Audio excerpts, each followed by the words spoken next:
Got the beat.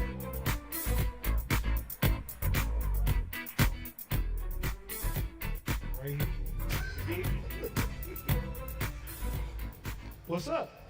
What's going on? Hold on. It's a little bit too. We need some energy. I know y'all been here all day. You're. All right, there we go. Y'all here with us. Okay. What's going on, everybody? What's going on, fellas? Doing good. We got more than enough water. I tell you that. That's exactly. So, welcome to the panel. Appreciate y'all for being here with us and being here with me. I'm gonna just jump right into it. So, I want to tell the folks. One, do y'all see my hoodie? Do y'all like my hoodie? Hold on, I'm gonna stand up. Do y'all see my hoodie? Yeah. Like this is Eastside Golf exclusive. I'm the new brand ambassador. So tell us the story. Tell the folks here about the origins of Eastside Golf and why that name. What's that mean? Yeah. So Olajuwon Ajanaku. I am from East Atlanta, Georgia, and I started the brand. Went to Morehouse College with my teammate on the golf team, and from there we won a national championship in 2010. And one thing led to another. I wanted to turn pro in golf, but I couldn't find any sponsors. So, I was taken up by jobs. I was literally washing carts at golf courses, 21 years old, just graduated from Morehouse, but got to a point I just couldn't afford it. So had to take my corporate career on, and I was in commercial finance for about 8 years and was about to become VP of a finance firm out of San Diego. One day got home, was just like, this ain't it. Like, I want to play golf. But like I said, I knew it'd be hard to find sponsors. So first things first, let me just make a logo. So the logo that you see, jeans, sweatshirt, Cuban link chain, it's me just being my authentic self playing golf. But why not take that logo and take the entrepreneurship route and sponsor myself? So that's where it really got to for me. And here we are, Eastside Golf, 20 employees and continuing to grow. Yeah, that logo was fire too. Yeah. Make some noise for that. He said 20 employees. Yes. You two have a lot of firsts under your belt as like individuals, as already being golf professionals and golf champions, respectively. What has it been like to be trailblazers in many ways, reclaiming our black place in these spaces? It's been hard, it's because you're coming into a space where people aren't really familiar with the culture. But we've seen a lot of things changing over the last couple years, and it's been great, honestly, because it's not because of any one program or, it's interesting. Golf is booming, and it's not because of one single player, which is rare in sports. So it puts us in a very unique position where some people are kind of late, but at the same time, it's been a great opportunity because we get to use our platform and shine a light on, those who came before us, but also there's a very bright future, in the world of, minority golf and specifically black golf. Let's talk about on and off the course though. So make some noise in here if you are an entrepreneur. Okay, all right. So they're familiar with what it's like to have an idea, have a concept, and have to pitch it, and kind of get people to buy into that. So what has that process been like? Like, what has pitching this concept been like, and getting people on board, and then what are some of the learnings that you've taken from that so far? Yeah, I'd say at the beginning of this, it was very hard for people to see golf in any other light. It was, as far as golf being a cool sport, and as far as it being a sport that really black folks can take advantage of. Yeah. I mean, nobody really saw the advantage of it, or just what it could be used for, So it was a lot of no's, I mean, I pitched the brand I'd say over 300 times, and no after no after no. But I definitely believed that this would be the first time that a logo like this is a black man on the logo. I mean, it speaks volumes, just to the next generation, to all entrepreneurs, to people that like the sport of golf.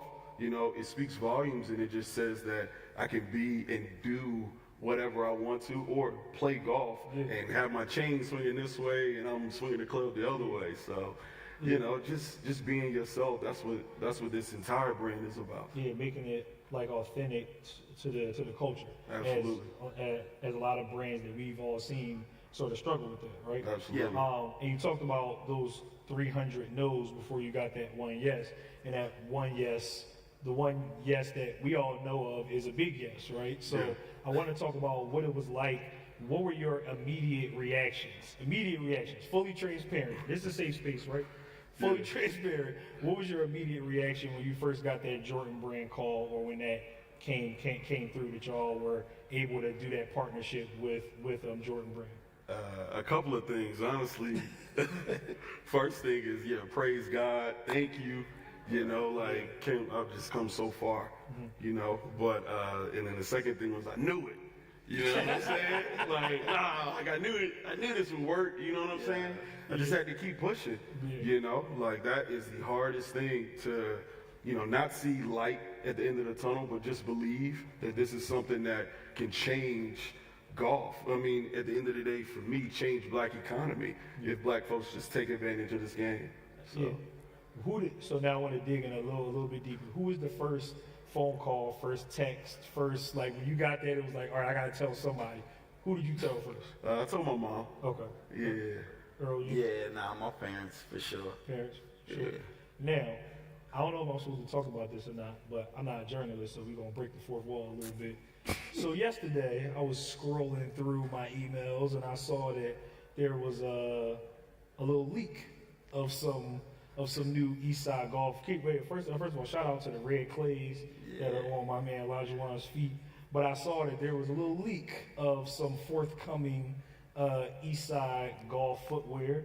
Yeah. Can we talk a little bit about that? Or? We can't go deep into the story, but so yesterday we had a leak of our new project coming out. It's called Change 1961. And it's a really deep story because it just touches on the fact that a period of time we as black African Americans or anybody non-white was not allowed to participate on a professional level inside the PGA of America. And so that clause was lifted in 1961, and we decided, to say, hey, this is when golf changed for the better, so let's highlight this moment. And then what makes us even more excited is that we're not just highlighting that moment, but we have 5 different pillars as Eastside Golf, the brand.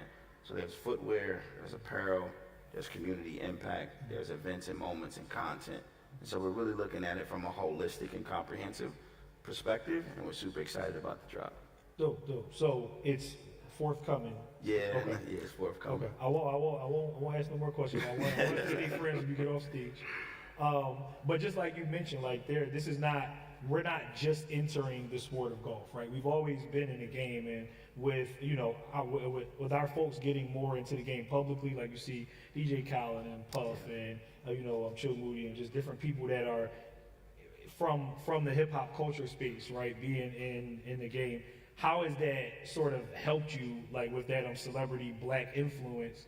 How has that helped in your conversations and things since the 300 no's to now? Yeah, it's been great because, we've had an opportunity to, spend time with all of them and build like real authentic relationships. And it's like, it's been an experience because it's, they hear us talk about it or they see the shoes and then it's like, let's go play. And then when they go play with us, it provides a different perspective where people are like, wow, I've never seen golf play like that. Like, we're really out there just being our true, authentic self. And we're having fun, and it's not necessarily about, the competitive aspect or being the best in the world, right? Like, he's clearly better than me, but at the same time, I can still compete with him and have a good time. And that's the beautiful thing about golf, because you have a handicap.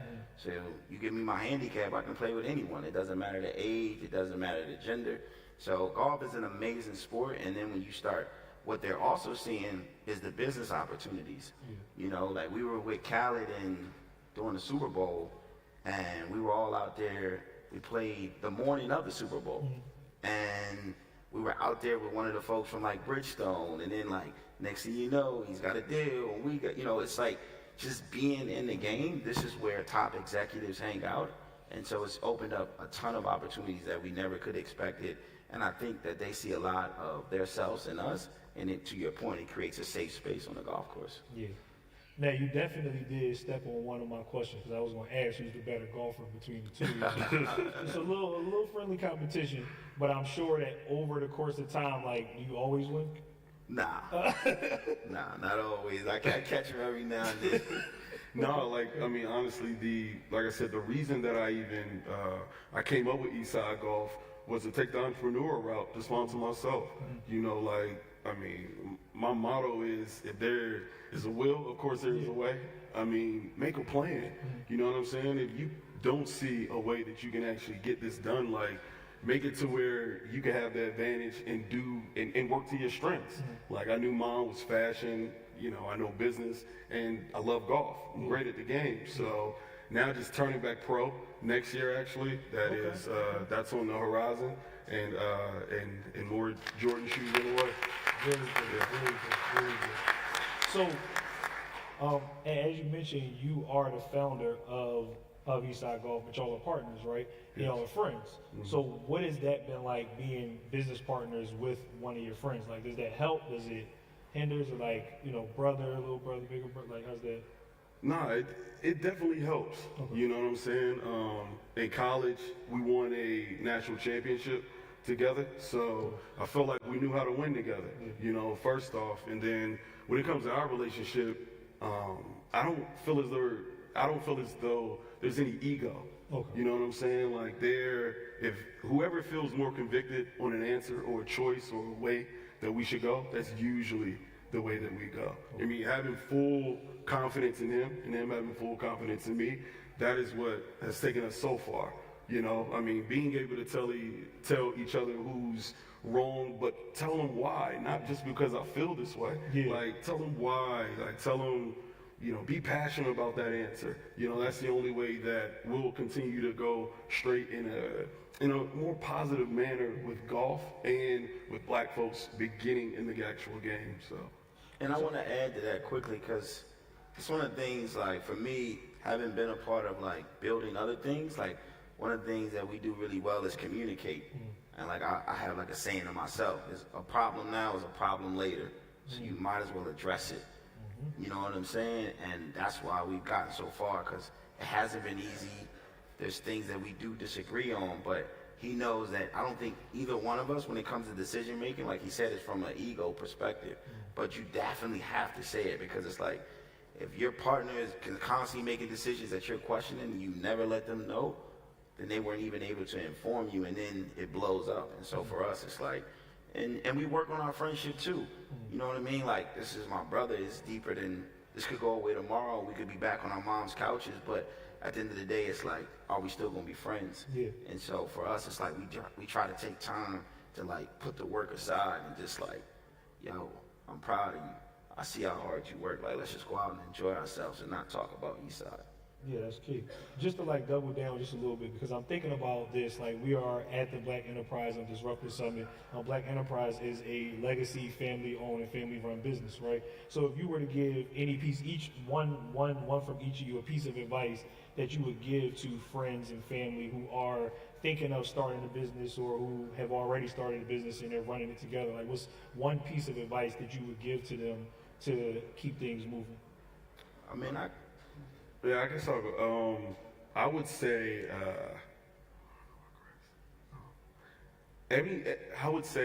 everything that I've ever been afraid of, I've tried. Yeah, I mean, that's one thing that I can say a lot of my family, you know, a lot of people in general struggle with. I mean, I did for a very long time, but once I started trying things that, you know, I knew nothing about and just was afraid of, my life changed, really. So. No. For me, I would say you have to remain you, but you also have to evolve.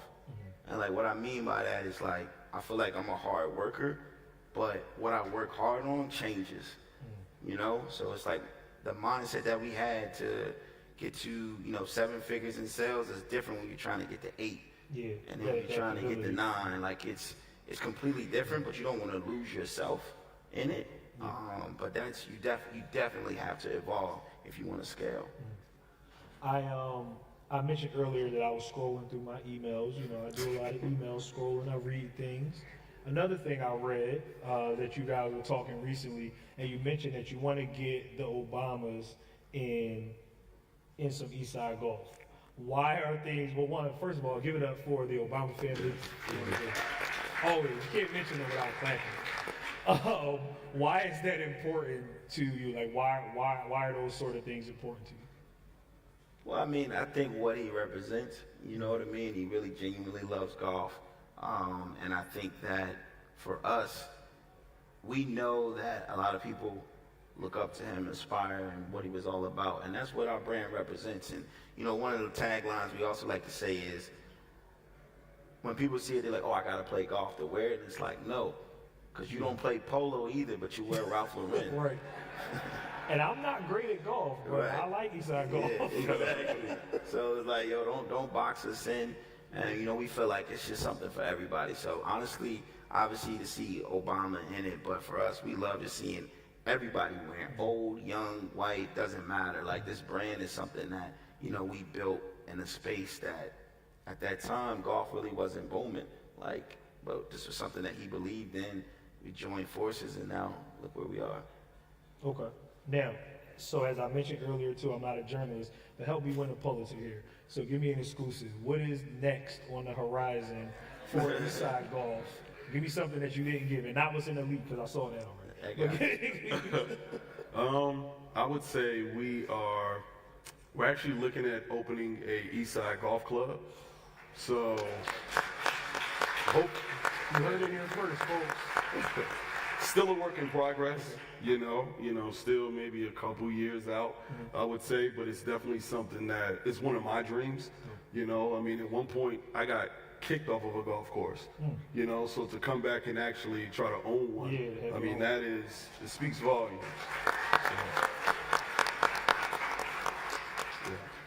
Yeah, I mean, for me, I'm super excited about, I mean, the pace that we're on. We're looking to do a Series A sometime in 2024.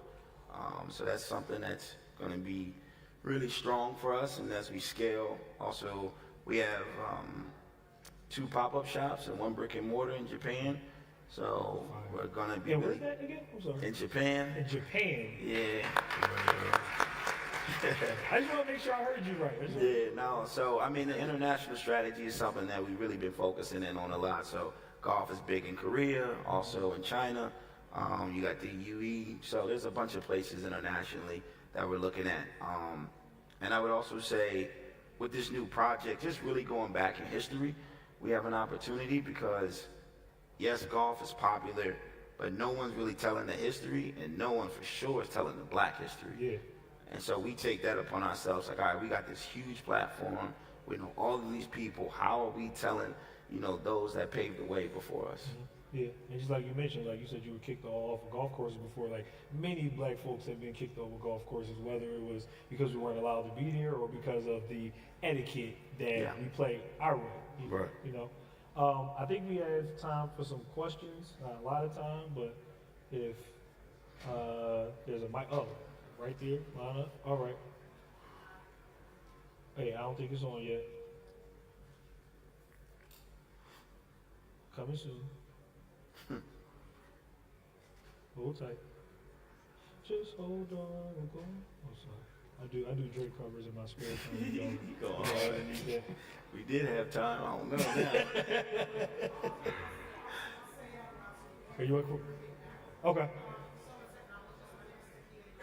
Okay. Nice to meet you, Takia. Yes, there we go. Hi, so my name is Takia Young. I'm a technologist as well as technology consultant and strategist. So my question for you as a business is, especially as it relates to changing the game, is what's one technology that you think is really changing the game in golf? And then the second part is, are you all as a brand considering, either through partnership or on your own, getting more into the technology aspect of golf? Yeah, so one of the technologies that's changing is really Topgolf, when you think about it.